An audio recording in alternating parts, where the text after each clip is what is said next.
Good afternoon. Hello, everyone, and welcome to a new session of Pocket Mentors Facebook Live. You know that we always have some kind of Facebook Live session going on.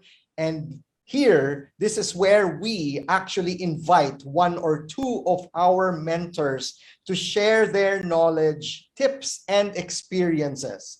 So, thank you so much for choosing to learn and to be with us today, especially for those of you who have been joining us religiously. Welcome back, and hopefully today will be another day for learning and getting new insights for your day today.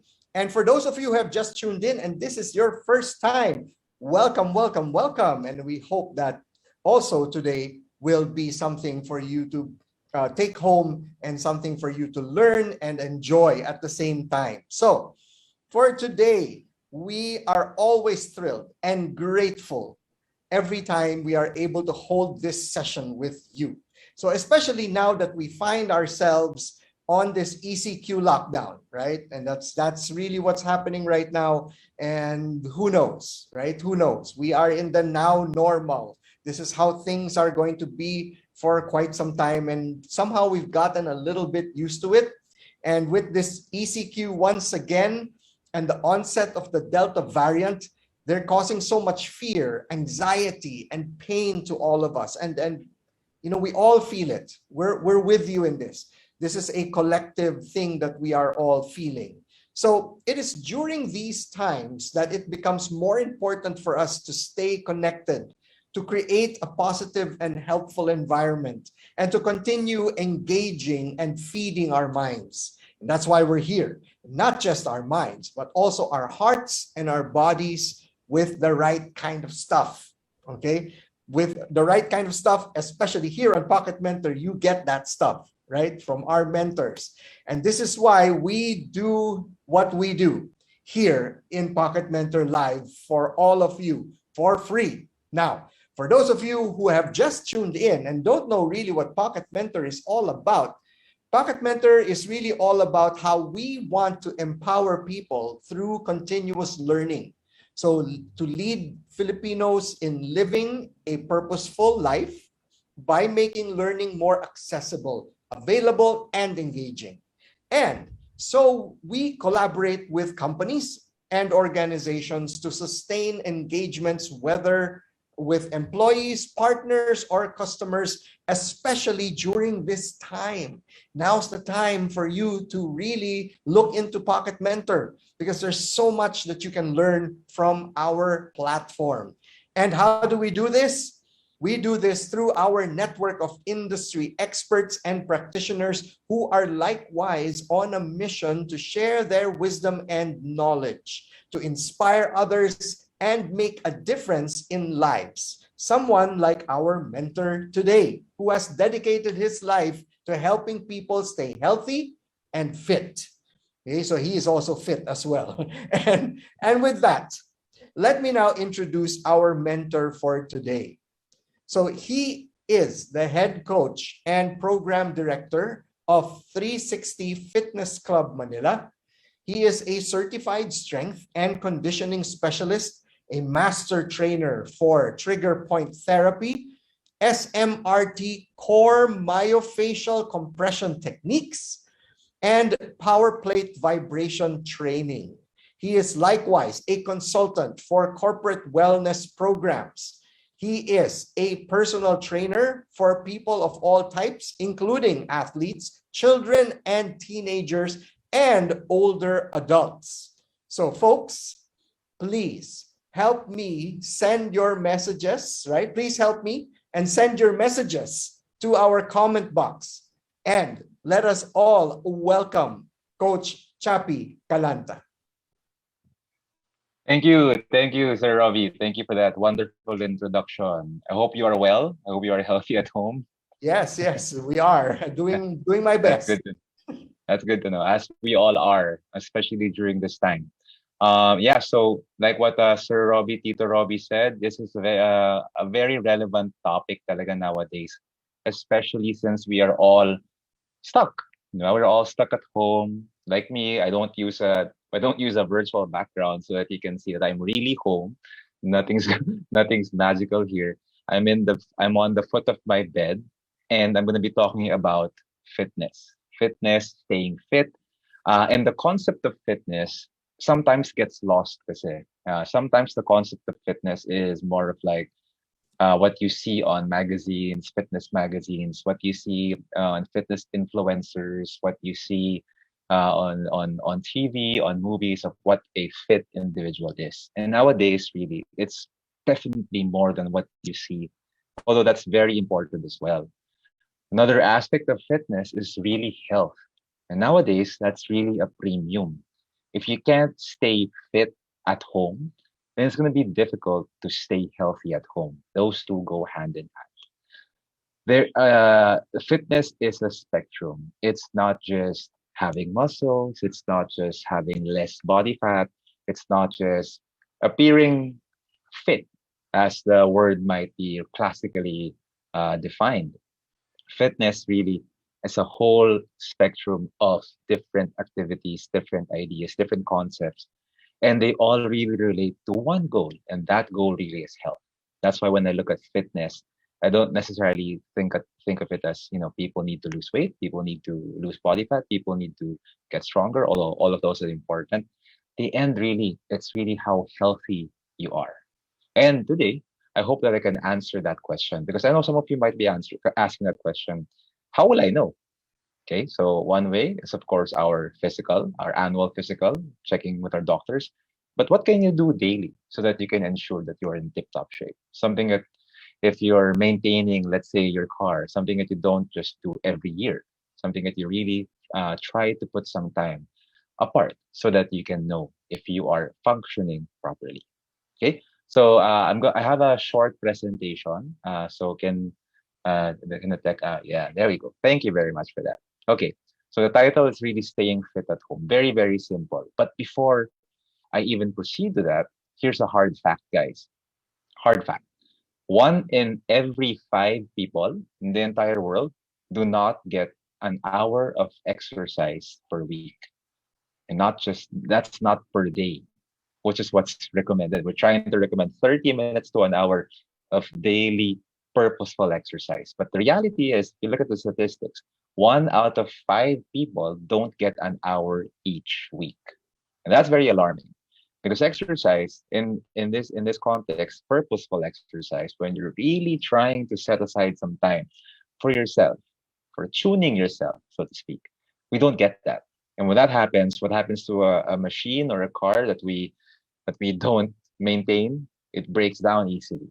It's not as well, it's not as fit as it should be. So that's alarming, because that's 20% of the population do not get that.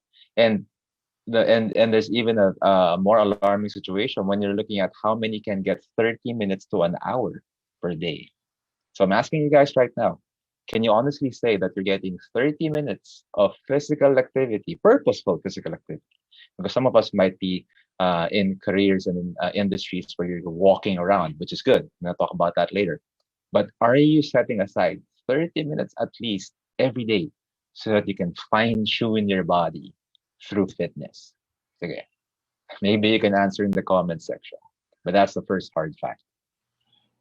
There, like you say. Okay. Now, all of that can now be linked to a certain disease called certain family of diseases called your hypokinetic diseases. Hypo means lack of, and kinetic means movement. So that's lack of movement. Diseases that arise from the lack of movement, lack of mobility. Now, of course, we are stuck here at home, like myself and all of you guys.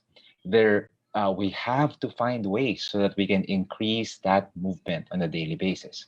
The easiest thing to do, if you have a pedometer, a smartwatch, or a way that you can monitor how many steps you are taking on a daily basis, that's the number one thing that you can monitor.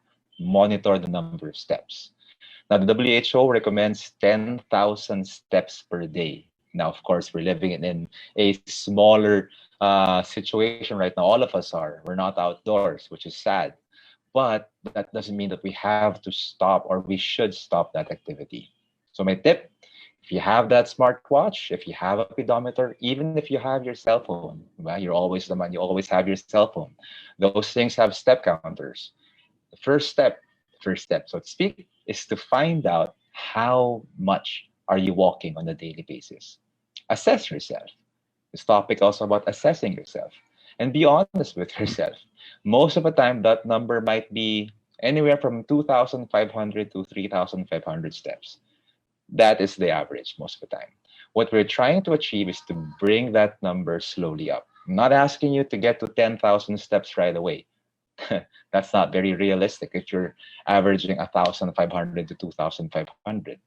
The first goal is to add 1,000 steps every day. Just 1,000.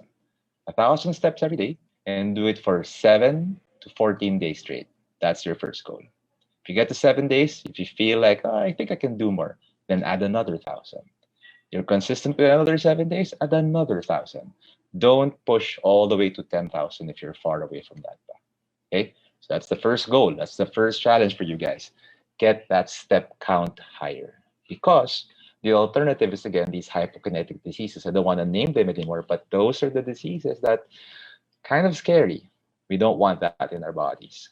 Okay, and a lot of it can be traced, not through genetics, environmental factors.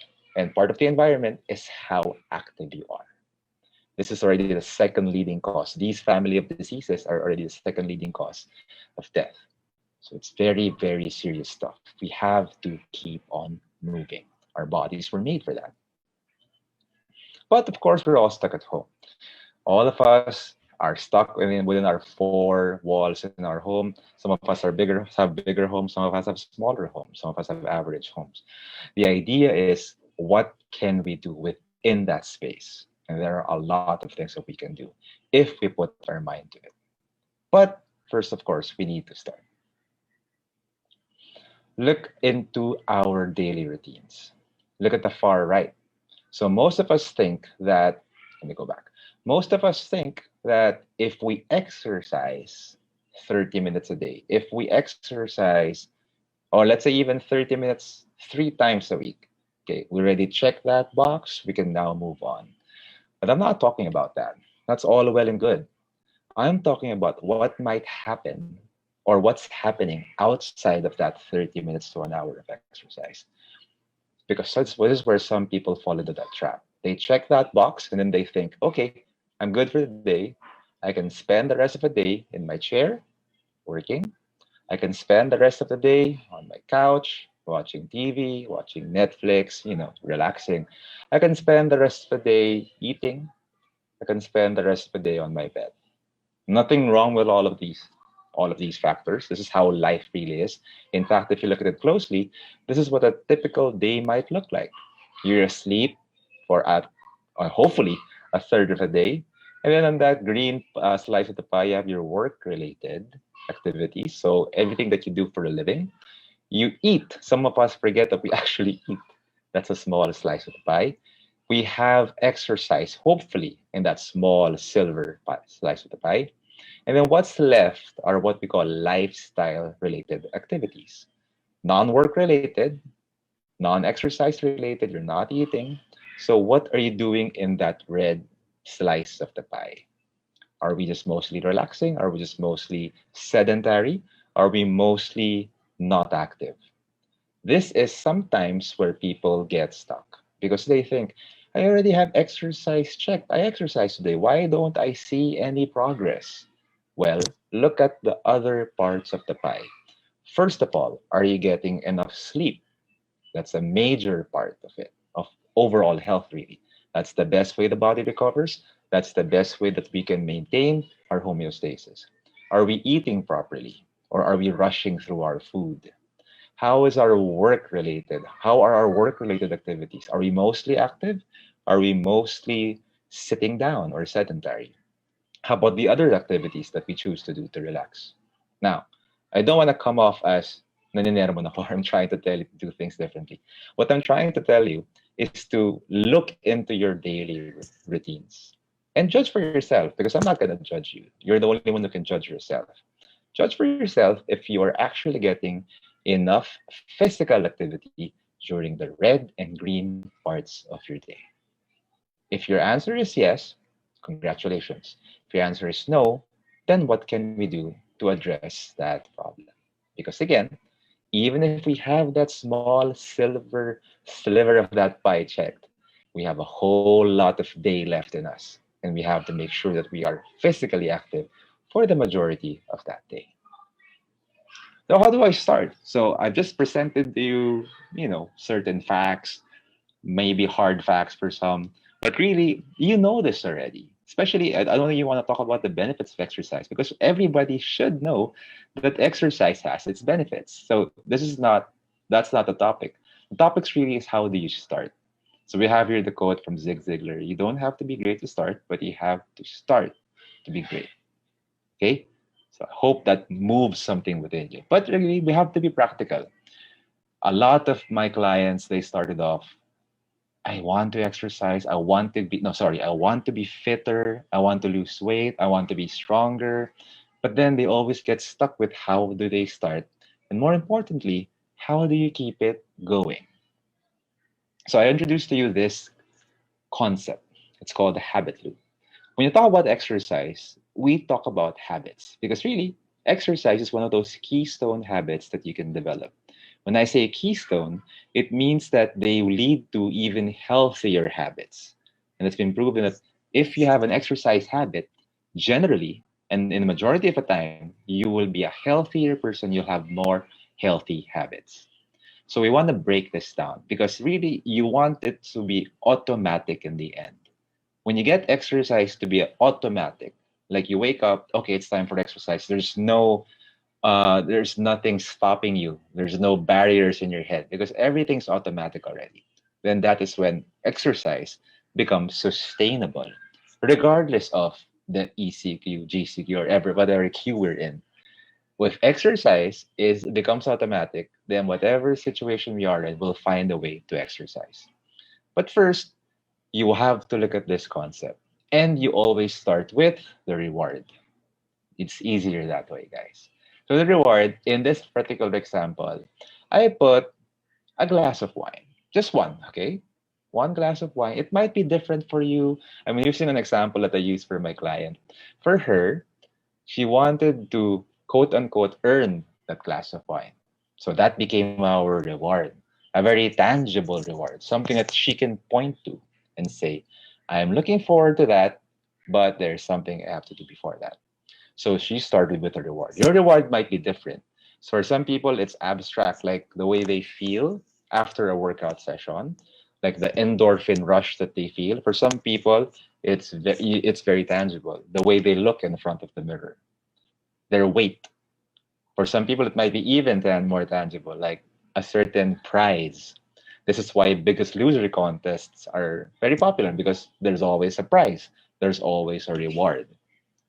Now, once you have that reward clearly identified, this is where I want to be clear.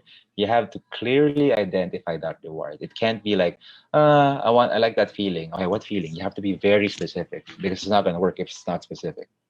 From there, you go back to the cue. Again, you want exercise, which is the routine here, to be automatic. You don't want to have a lot of effort starting that habit. You want it to be automatic. So in this example, the cue in my client's example was 4 p.m. So that's why you see a clock over there. For her, we hacked her environment so that at 4 p.m. it's like clockwork. She's gonna get ready for exercise, and then the routine's gonna happen, and then she gets a reward, and then a craving is built. You can actually apply this with any healthy habit, mind you, that you want to build. If you can clearly identify that reward, then you develop a cue. Again, in this example, it's time. For some people, it might be clothes. So some people, they go to sleep wearing their exercise clothes, or they put their exercise clothes right beside their bed. For some people, it might be people, actually, actual people. Now, if you see my daughter running around, it's because we're homeschooling. For some people, it might be people, barkada. So for this example, I have a group of friends who work out together. So whenever we have a chat room, whenever we are active in that chat room, It's their cue to actually exercise. For some people, it might be uh, different senses, smell, but the most common one really is time, and for some people also clothes. So in here, very simple. It's very tangible. It's something that you can identify. And when that happens, it jump starts the routine. You get a reward because if you don't get a reward, you're not going to close that loop. And then a craving is built. You can also do this if you want to replace an unhealthy habit. You have because it's the same habit loop with an unhealthy habit. The routine lang is not healthy. You try to relate a healthier routine with the reward that is associated with the unhealthy routine. Ayan. So for example, if you like to binge drink, there's a certain reward that you get from that. So you want to identify that reward, and then you want to assign a different routine for that reward. So in my particular example, my unhealthy habit was a peanut butter sandwich at 10 p.m. every night. So it was like clockwork for some reason. My cue was clearly 10 p.m. So at 10 p.m., I would crave a peanut butter sandwich. So the routine was a peanut butter sandwich. The reward was a as a fee as a I was trying to identify it early on, but it was the feeling of a day spent well.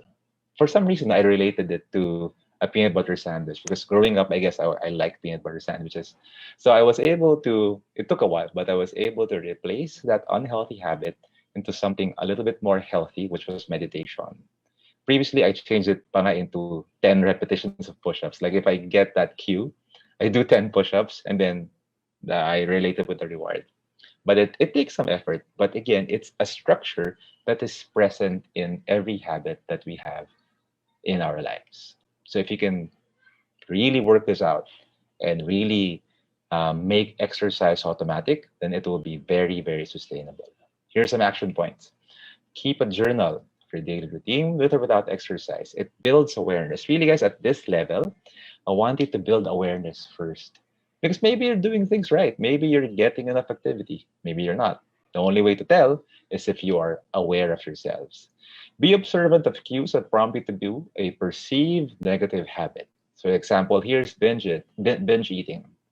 Then be observant of cues that prompt you to do a perceived positive habit. For example, exercise or sleeping early. Then pinpoint a negative habit that you want to change and identify the cue, the routine, and the reward. Once you have identified this negative habit, attempt to change it. Attempt to change it into something a little bit healthier. This is an exercise that might not be directly related with exercise, but it's a skill. It's a skill that you can build upon. And then when you relate it to exercise, then you're able to make it sustainable, which is again the number one goal. But of course, the other topic that I wanted to talk about is you're already exercising. How do you know if you are progressing? Even before that, how do you know if you are quote unquote healthy and fit? So I put here 6 elements. The top 3 elements, or on the top row, those are things that you can actually do as tests. The bottom are more abstract, like feelings, uh, appearance, and work productivity. So the easiest way to know if you're progressing is changes in body composition. So I'm reminding him, not talking about weight per se, because people get stuck with the weighing scale. But that's one of the easiest way to know if you're progressing. Are there movements not only in body weight, but also in body composition? And how do you know that? Do you see less body fat? Or is there less body fat? Because again, talking about health, high body fat numbers are related to high visceral fat numbers, which are the fat that is situated around your internal organs. And that is a health problem. Okay. So I'm not relating this to anything about appearance, it's more about health. Secondly, heart rate, resting heart rate in particular. Who among you guys are aware, actually aware of your resting heart rate, which is different from working heart rate or your heart rate right now? Resting heart rate means how what is your heart rate at rest. So you're not doing anything. Most of the time you're sleeping actually. It's just the lowest heart rate possible for you to maintain your bodily systems. So you normally get this at rest, at night, or during when you're completely rested. So resting heart rate, if you know it, is it between 60 to 70 beats per minute, which is what we want. Okay? If you know your resting heart rate, then good. If you don't, then find out. So nowadays, you have a lot of technology that can help you. Again, you have your smartwatches, you have heart rate monitors. That's very crucial. Why is it crucial? Because this will tell us directly how cardiovascularly fit we are. How healthy is our cardiovascular system, our heart, our lungs, in functioning so that we can stay alive. A number that is in the 60s to low 60s, low 50s, even 40s means that your heart doesn't need to pump as much just to keep you alive. When that happens, and if that's the case, then you know that you have a strong heart and it pumps blood strong so that it can get the oxygen and other nutrients to your body and your muscles. So that's a direct relationship with cardiovascular health. Another way to do it is through performance variables. You see a push-up here. A very easy test to do is the 1 minute push-up test, which is again related to not only cardiovascular health, but musculoskeletal health and also muscular endurance. Very simple test. 60 seconds on the clock. Do as many push-ups as you can. And don't be afraid if it's zero. A lot of my clients say, Coach, it's zero. Don't be afraid. At least you know. The goal here is to know that this is your current level. So 1 minute on the clock, do as many push-ups as you can, and look at that number. Those are three elements that you can keep track of. How often? Wait, I suggest once every week. You just check, and you always check at the same time. Don't check at 9 a.m. on Monday and then check at 5 p.m. the next Monday. Your weight fluctuates throughout the day, as much as 2 pounds, even plus or minus 2 pounds. So always get it at a consistent time of the week. If it's Monday 9 a.m., it's Monday 9 a.m. every time. Be consistent. Resting heart rate once every month. That's how quickly adaptations can take place in cardiovascular fitness. If you don't have a smartwatch, just locate your radial pulse, set the timer for 60 seconds, and get your resting heart rate. It's not very tedious, guys. It's once a month. And it keeps you notified, and you are aware of your cardiovascular health. And then finally, the push-ups once every 3 months. You can do this, or if you're really pushing for improvement, once every month is also okay. 60 seconds on the clock. Do as many push-ups as you can. You can also relate this with other activities that you can do at home, but that is more if you have a lot more equipment. Bottom row, how you look in front of the mirror. I always tell my clients, Coach, I'm not losing weight. I don't see any movements on the scale. Okay, look in front of the mirror. If you can, even take a picture of yourself, keep it for yourself so that you know what you look like with minimal clothes. That's why before and after pictures, I always ask my clients to do that so that they themselves are aware and can see that there are changes in their physique. Okay. Again, talking about body fat, we want them to lose body fat because you want them to be healthier. Work performance. Do you feel less tired in work? Do you feel more energized at work, or do you feel like you're losing energy? That's another thing you can keep track of, because fitness, cardiovascular and muscular fitness, directly relates with functionality. So if you're fitter, then you should have more potential for work. You should have more energy for work. And then finally, your mood. There are a lot of mood tracker apps out there, or you can just use a notebook. How do you feel when you have an exercise day? How do you feel when you don't have an exercise day? It's another very useful metric to track. Again, I put them in the bottom row because these are more abstract. Like looking in front of a mirror, uh, like work productivity, you might have your own scale, and your mood, you might have your own scale. The top three, those are internationally recognized normative data, so that you know if you are on the healthy side or not. If you have a body fat scale, women, you want to be around 22 to 26% in body fat.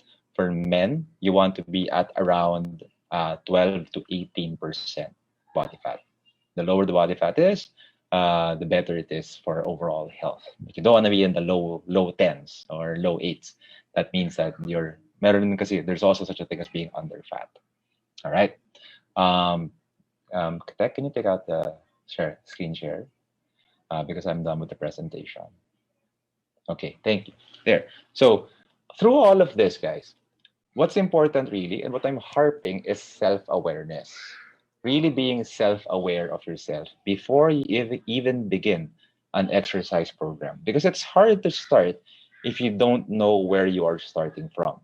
We're all starting from different starting blocks, so to speak. Some of us have had already experience with exercise. They can jump back into it because that takes a while before it dissipates. Some of us might be starting from scratch. And if that's the case, then you need a lot more direction, a lot more mentorship. That's where us coaches can come in. One thing that I want guys to show you is a quick mobility routine that you can do on a daily basis. And if you indulge me, I'm going to show it to you right now. If you want to join along, then you can. If you're on your yoga mat, feel free to do it with me. Okay, but I'm going to do that right now.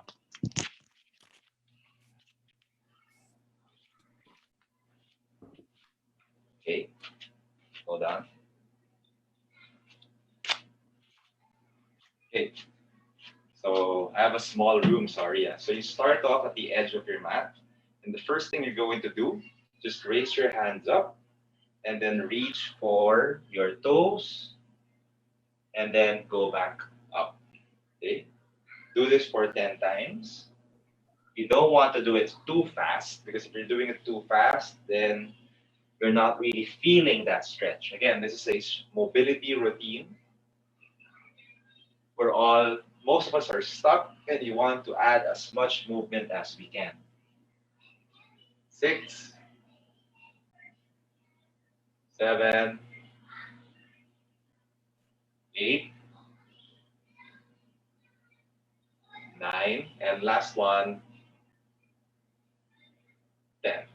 Okay, good. Now you're going to be standing up for the next one, but I'm going to kneel so you can see me. Okay, so you stay standing. A lot of times, we have a lot of soreness, a lot of tightness in our shoulders. Why? Because a lot of things happen in front of us, literally in front of us. So we eat like this, we work like this, everything's in front. So what happens is our posture tends to close in like this. And you're going to feel a lot of back pain, shoulder pain. So this is a stretch for your shoulder. Place your right hand on your left shoulder, and then with your left hand, imagine that you're trying to draw a sword from the opposite pocket. So look like this. Draw your sword and backwards. You're going to feel a stretch on your pec minor and your shoulder. Bring it back down, go back up. Okay, I'm going to show it to you sideways so you see how far back you can go. Okay, get down. Good. Do this for 10 times per side. 6, 7, 8, 9, and you should be standing, guys, okay? 10. Now we switch sides. Draw that sword. Open up. That's it. So if in the first rep you feel some tightness, that means you have to do it more often. Try to do this daily. So it's called daily mobility. That's 4, 5, 6, 7, 8, 9, and last one, 10. Good. Now, hip flexors are another part of the body that gets tight whenever we sit down for a long period of time. So this is a hip flexor stretch, a half kneeling flexor stretch. So when the point is done, you might not see my torso, but what's important is you see my lower body. So you're going to put right knee on the floor, left foot in front of us, and you're going to stretch your right hip flexor right here. Both hands on your left knee and just push forward. I'm going to show it to you sideways so you see. Right here, straight body. You're going to stretch this hip flexor push forward and back. Notice my torso. I'm not leaning forward. I'm not leaning backwards. I'm neutral. Okay, that's 5, 6, 7, 8, 9, last one, and 10. Now we switch sides. Hip flexors again, and go. 1, 2, 3,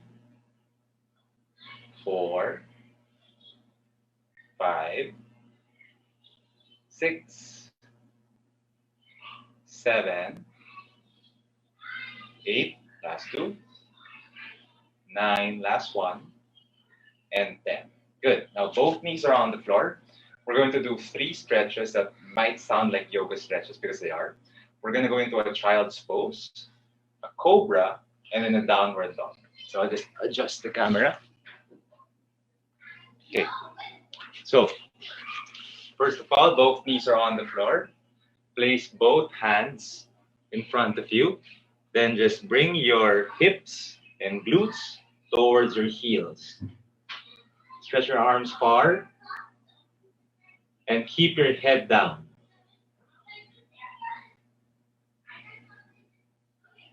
You should feel the stretch on your lower back and also your shoulders. Now from here, gently slide your body forward and push your hips down to the floor. This is called a Cobra Stretch.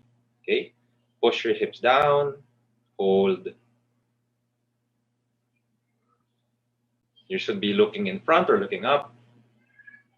Now you're going to go into a downward dog. So both feet are going to be planted on the floor. And you're going to bring your glutes up to adjust lang. Bring your glutes up into a downward dog position. Try to get your heels flat on the floor and push your chest towards your legs.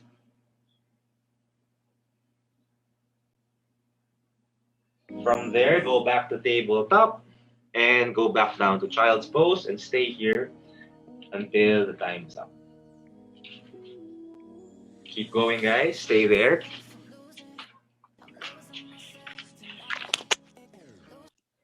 And you can relax. Okay. Very, very quick mobility exercises that you can do. Voice na ako. So you should really get a sweat going whenever you do these exercises. It's good. Sometimes I ask my clients to do this once, twice, even 3 times a day if they don't have a session with me. But if they have a session, then we already have it in our session already. But that's a quick thing that you can do on a daily basis, just so that you can add some movement and add some mobility in your routines. All right, Tito Robbie, I think that's it. Okay, wow. All right. Thank you so much, Coach Chappy. Guys, awesome tips. Kita nyo naman, there were only a few moves. And kahit si Coach was already breaking out in a sweat. So we can all do that. And just notice the difference. I'm sure that you will feel something right away, and with those simple moves. And now there's no excuse, right? There's no excuse for us to be able to get started. So thanks for that, Coach, for the awesome tips to help us get started on our own fitness journeys. Now, I know some of you would like to know more and perhaps have questions for Coach Chappy. So we now open the floor to your questions and put them in the comments. If you have reactions also, if you have some comments, if you're on Facebook Live, put it on the comment section if you have a question. If you're watching us on YouTube, which I believe we are on right now in YouTube, put them also in the comment section and we will do our best to get to your question. Just type in through that Facebook comment section and we'll try to answer everything. So, all right, let's get to our first question. So, Coach, ito na, your first question for today. How important is sleep in being fit? So do you have any tips on how to make yourself sleep early? Okay, because right now, parang, I think the question also is because there are no boundaries in the way that we are doing things now, diba? the work is blended with the home and the home is blended with the work. So people are they forget that they're working longer hours. So how do you do that? How do you now, do you have a tip to make you remember that, boy, I mean, I have to sleep at this hour, di ba? Mga Yeah. ganon. Okay, so to your first question, it's very important. Okay. To give you an example, top performers in sports, they need to sleep at least 8 hours. Some of my athletes even sleep as long as 10 hours a day Wow. because they need their bodies to be in tip-top shape. And again, like what I mentioned in the talk, the best way to do that is to have great sleep. You have all of these um, medicine or over-the-counter medicines that parang will help you increase your energy Mhm. when it's readily available with you if you just sleep more. When you sleep more, you get to be more energetic. Right. So to answer the first question, very important. Second question, you have to design your environment so that it can actually promote sleep. It's going to be hard to sleep, first of all, in a bright room. It's going to be hard to sleep in a room that's noisy. It's going to be hard to sleep in a room that is not of proper temperature, if that is available. Like for some people, they can control the temperature of the room. So that's one way that you can do it. There are also a lot of tools online already, a lot of apps that you can use that help you calm down, that help you get into that state of relaxation. But I wanna also caution that when you use those apps, sometimes you end up being on your phone, which is a negative thing that you don't want. You don't want to be on your phone before you go to sleep. So, general rule of thumb: an hour before you go to sleep, no more blue light, no more screens. Which is again, I know, hard to do, but if you find yourself lacking in sleep, like you find yourself restless, and you're wondering why, and you're on your fourth cup of coffee and you're still restless, then maybe you should look at the amount of sleep that you're getting. Not only the amount, guys, but the quality. Studies show that is between 10 p.m. to 6 a.m. That's when you get the highest quality of sleep. Mhm. Yeah, I was about to ask also that as a follow-up that may mga iba na, let's say, but I sleep at 2 a.m. but I wake up naman at 9 eh. So it's like 7 hours din naman, di ba? Or 10 a.m., right? So apparently that's not. You already answered that question saying that optimal sleep is between 10 to 6 a.m. So Yeah. talagang, yeah, so we really have to, I guess it's a discipline and the Yeah. routine that you mentioned a while ago, that cycle doesn't just Uh-huh. apply to exercise, it can apply Mhm. also maybe to our schedules, di ba? Yes, correct, correct. All right. Okay, good, great. So guys, I hope you're all listening to this because sleep is very, very important. And I like the point that Coach said that there are many energy drinks out there, but the best energy that you can get is from a good night's sleep. Okay, Yes. so Yes. to be honest, and that's really true. And I guess that's what we should try doing. Between 10 to 6 a.m. is optimal, and as Coach said, so let's try to do that. Okay, ako dapat gagawin ko rin yan kasi kasalanan ko rin yan. That's also my fault. I don't sleep at regular intervals. All right. Here's our next question. Question number 2. So what is the ideal frequency and duration of exercise when you're starting from 0 exercise a week? And I think that's a very good question kasi, yes, we want to start, but how do we start pagka zero ka, without Yeah. injuring yourself, I suppose. Great. So, like what I said earlier, you want when you're a beginner, the most important thing is to have some form of direction. I know it's tempting to craft your own program by yourself, and a lot of people do this. They take a lot of time researching, and they do end up with successful programs. But if you wanna just get somebody to help you, a lot of coaches are out there, so they can help you with that. Every beginner, I always give that tip. Have some direction at the start. If you want to get a coach for a month, then leave and then do it on your own. That's fine, as long as you have somebody guiding you in the start. As to how much time, again, the recommendation is 30 minutes of purposeful exercise daily. Now, it doesn't mean that every day is going to be a difficult session or every day is going to be weight training, because exercise, they have a lot of categories. You have movements from cardiovascular, exercises like walking, running, uh, cycling, if you want, swimming, rowing, all of those things. And there's also strength exercises, which is weight training, which is also essential. A lot of people think that they can get away na I don't want to do weights. I don't want to get bulky. A lot of women say that. Don't think about it as getting bulky. Think of it as building up your resistance, building up your immune system. Like first defense of the immune system again is your skin, is how strong you are on the exterior. So if you can build up your muscular system, it's going to help your immune system. So think about it that way. A lot of people are either strength only or cardio only. We need a mixture of the two. So I just mentioned a lot of things, but as a beginner, you don't want to be focusing mostly on cardio or mostly on strength. You want to have a balanced regimen. That's why it's important, really, to get a program specific for you. Right. What it might, kasi it might not work if you just get somebody like a celebrity X's workout, for example. You have to get the program that is specifically designed for you. Right. And I guess as you get older, right? I mean, exercise routines for people in their 20s and 30s would be different from people who are in their 40s, 50s, and 60s, right?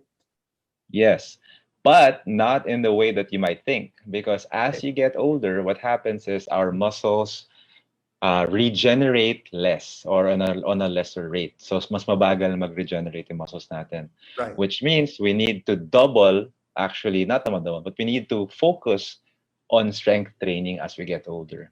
As even as late, I'm sure you've seen those memes of grandparent or older people like 90-year-old powerlifters strength training.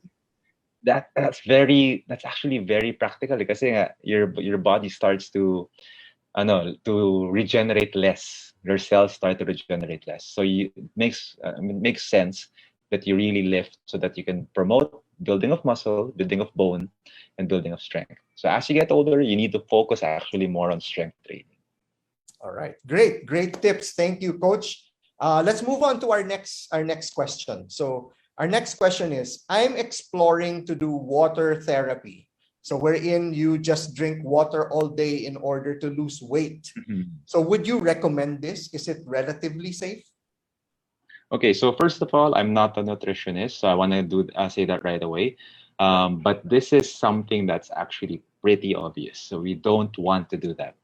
True, man can live on water alone when they're stuck on a desert island. They can survive. But you're not stuck on a desert island. You're not trying to starve yourself. There are healthier, more sustainable ways to lose weight. A water fast, I know there's some literature on it. I know there's science supporting it. But again, you want the healthiest diet, quote unquote, or nutrition plan is the one that is most sustainable for you. Can you honestly say that you can do a water fast once a month, or even once a week, or even once every 3 months? That's not very sustainable. Now, you're going to lose weight for sure, but are you going to be healthy? Is it going to be something that is healthy for you? Maybe not so. There's some research, guys, that is supporting it. But at this stage, especially if you're a beginner in this, then no, get something that's a lot more sustainable. And again, when that's the case, calories matter. So that's the first thing. Right. I think that's especially for looking at diets, it's really something that you should consult and look at the pros and cons, diba? The pros and cons of it. And I like what you said, Coach. Na is it sustainable? If you get into a nutrition program or a diet program, it's something that you can sustain for the long haul, so that we don't yo-yo, diba, yung ating weight. You lose weight now and then you gain it again, then you lose weight, which is more detrimental to our health, I suppose. True. All right. Okay, let's go to our next question. I like it. There's so many questions here right now. So what are the best or most efficient types of exercises if your main goal is to lose weight fast? Okay, so a lot of people think cardio. Again, it's a mixture of cardio and strength training. The thing about strength training is that it also affects your cardiovascular health. The thing about cardiovascular training is that it does not affect your strength or your muscular health or your strength gains. So people might think, magka-cardio na lang ako, I'll just do cardio, I'll be, an optimum shape. It doesn't match up. But if you do a lot of strength training, it actually improves on your cardiovascular endurance, health, and fitness. Right? Right. So to answer that question, the best, if the question is what is the best exercise to lose weight, they're called table pushaways. So you push away the food from you. You push away the food. That's really the best way. Diba? Parang you eat less. You eat less. There's some people think, okay, I'm gonna exercise even if I eat anything that I want. I'm gonna exercise. I'll be okay. Yeah. No, okay, that's not how it is. It's not 1:1, guys. And it's as simple as looking at your smartwatch and looking at how many calories did I burn from an hour of walking. It was what 3,300 calories. And how many calories is a cheeseburger? Oh, 450 calories. yeah. Diba? So it's not 1:1. So don't make that mistake na parang I'm going to out exercise an unhealthy diet. It's Right. not gonna work. Right? Right. So Right. but yeah, to answer your question, that would be whole body exercises, whole body movements, because they are efficient. You don't need a lot of time isolating each muscle group. So the more muscle, the more body parts involved in a movement, the more efficient it is, and the more overall calories you will burn as well. Would you say, and as a follow-up maybe to this, would you say that high impact interval training or HIIT Uh-huh. would be a Yeah. better option, and Okay. coupled with metabolic resistance training? What would you say to that? Ah. Okay. So high intensity interval training or high impact interval training. No. So a lot of people think that okay, I'm gonna push myself hard. I'm gonna really go hard for 6 minutes, 4 minutes, 5 minutes, whatever time, and that replaces a full workout. No, it's a part of a workout. And if Okay. you look at how this workout was developed before in the 90s, it was supposed to be only a complement of a full workout. And Mm, then people started using it as a way, okay, 6 minute abs, 7 minute abs. You've heard all of that, right? yes. And that's, again, they're all fallacies. You Mm, need to spend time pa rin if you want to get the results. Not sorry guys, but there's no such thing as 4 minute abs or whatever. So you have to really spend some time. Yeah, so no, that doesn't work. Metabolic resistance training, I would rather you just follow a program, follow a good balanced program of strength and cardio. right. Again, it's actually not rocket. People try to hack everything. You Yeah. don't hack exercise. You have to really go through it properly. Okay, guys, there you have it. So yung mga nakikita natin sa Facebook ads na get abs, rock hard abs with just 10 minutes every day. Okay. So Coach Chappy just shattered that myth. So try not to click on the more button when you see that Yeah, and then yeah. find a program that really works. Okay, let's move on to our next question. This comes from Mary Jane Medina. So Mary Jane Medina is asking, breathing properly while doing exercise is very important. Are there breathing techniques that you can share with us?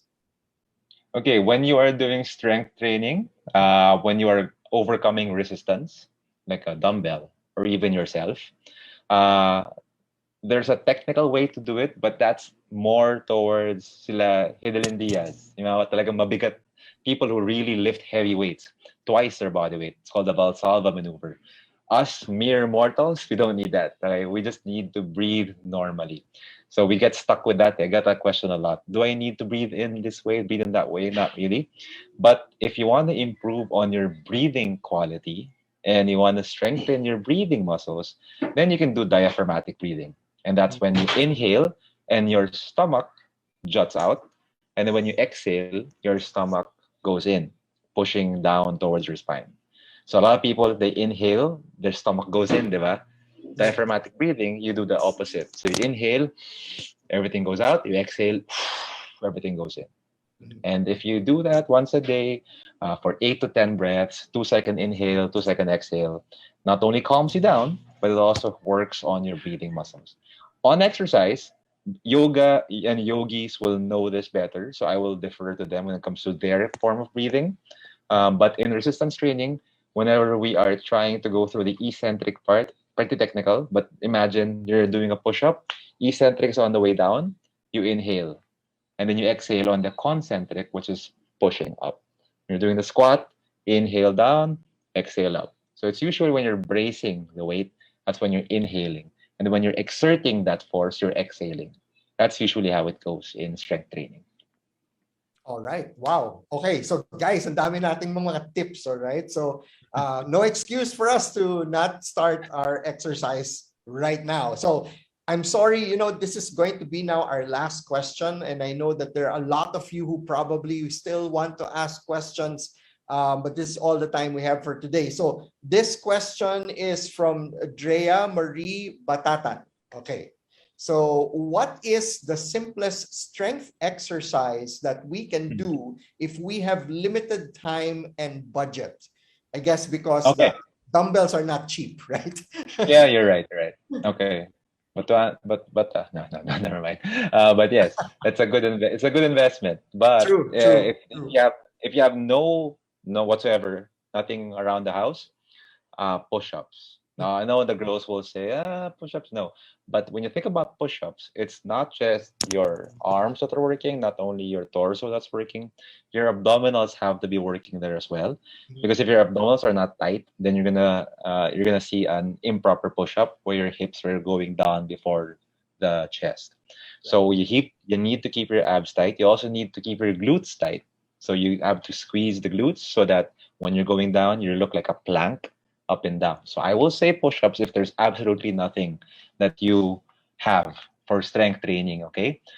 Secondly, if you have one form of equipment, whether that be a kettlebell, a dumbbell, or any form of resistance, a sack of rice maybe, hold on to that, and then do squats, because squats are the second. I mean, actually, squats are the king. But if you don't have the equipment, then it's hard to find resistance with your own body weight lang. I mean, doing bodyweight squats. If you do find resistance, then squats would be my choice. And then push-ups would be my second choice. All right. Wow. Okay. So guys, dalawang exercise lang. Two exercises that can really help: squats and push-ups. Push-ups. And these are two of the best. And I haven't seen an exercise routine that does not have either of the two. Diba? I mean, if Yes. you go on either YouTube or whatever trying to hack your program, I'm sure that you will see that push-ups and squats are always there, whether they're together or they're not. There's always a squat in there. So guys, it's an investment. I mean, it's an investment in our health. It's an investment in our future, for our families. And then we know that times today, are nothing is certain, and we have to be able to take care of ourselves for the benefit of our families, not just ourselves. So thank you. Unfortunately, that's our last question for today. And that's all the time we have for our learning session with Coach Chappy.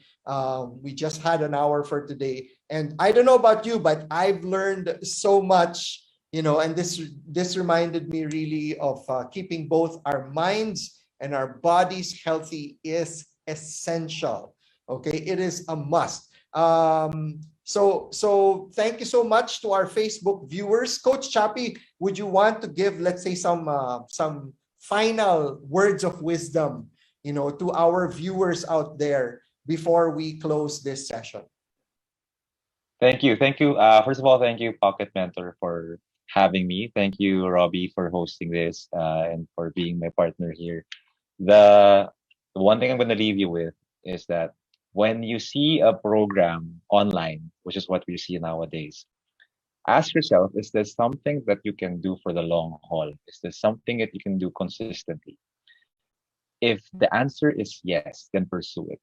If the answer is no, then maybe you haven't found that yet. Okay. So aim for sustainability in any exercise program that you are trying to do. All right. Thank you. Thank you so much, Chappy. So guys, that's all the time we have today. Thank you so much to all our viewers, whether you're on Facebook or if you are on YouTube watching us. Thank you for keeping us company, and we hope you had so much fun, and of course that you learned something and that you can actually apply in your day-to-day, because it's important for us to really take the words of wisdom that we got today from Coach Chappy and really apply it in our daily lives. So thank you also, Coach Chappy, for giving us your time this afternoon. I know you're probably also very busy right now, because a lot of people are siguro they're getting your services, no, because they really need it. We really need it. So for all of you out there, if you want to know more about Pocket Mentor, our engagement programs and packages, our mentors and their content, just like Coach Chappy, he's one of our mentors, or you want a tour of our platform, just email us at hello@pocketmentorph.com. I'll repeat that. You can email us at hello@pocketmentorph.com. Or send us a message in our Facebook page or Instagram account, or visit our website at www.pocketmentorph.com. That's www.pocketmentorph.com, and we will be in touch with you. So thanks again, everyone, and happy weekend. Please remember to stay safe, stay healthy. The Pocket Mentor video trailer will play right after this. Thank you so much and take care.